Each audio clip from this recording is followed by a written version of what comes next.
പോറ്റമ്മയാണെന്ന് അറിഞ്ഞിട്ടും ഇന്നും പെറ്റമ്മയുടെ സ്നേഹമാണ് ഗൗതം അമ്മയ്ക്ക് തരുന്നത്. ആ മനുഷ്യൻ വെറുപ്പോടെ ഈ മുഖത്തേക്ക് നോക്കുന്നത് എനിക്ക് കാണേണ്ടി വരും. അതുകൊണ്ട് ഞാൻ എല്ലാം ഗൗതം അറിയണമെന്ന് പറയുന്നത്.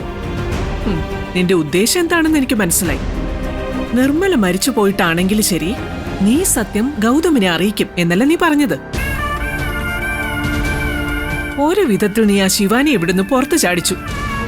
അവള് മോശക്കാരിയായിരിക്കാൻ സമ്മതിച്ചു. എന്നിട്ടിപ്പോ അവളെ വീണ്ടും ഇവിടോട്ട് കൊണ്ടുവരണമെന്ന് നീ വാശി പിടിക്കുന്നു. അടുത്തതായി നീ ഗൗതമിനെയാണ് ലക്ഷ്യം വെക്കുന്നതല്ലേ? എന്റെ 2 ആൺമക്കളുടെയും ജീവിതം തകർത്തിട്ട് അടങ്ങുന്ന നീ ശപഥം ചെയ്തിട്ട് ഇറങ്ങിയിരിക്കുകയാണല്ലേ? എന്തിനമ്മ ഇങ്ങനൊക്കെ പറയുന്നത്? പിറന്ന വീടിനെ മറന്നിട്ട് പോലും ഞാൻ ഈ വീടിന് വേണ്ടി ജീവിക്കുന്നവളാ. ആ എന്നെ ഇങ്ങനെ തള്ളി പറയരുത്.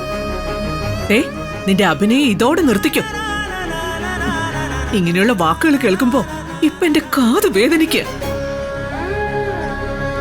ഒരു കാര്യം നീ ഓർത്തോ നിധി, ഈ കുടുംബം തകരാൻ നീ കാരണക്കാരിയായ പിന്നെ ഞാൻ എങ്ങനെയായിരിക്കും പ്രതികരിക്കാന്ന് പറയാൻ പറ്റില്ല.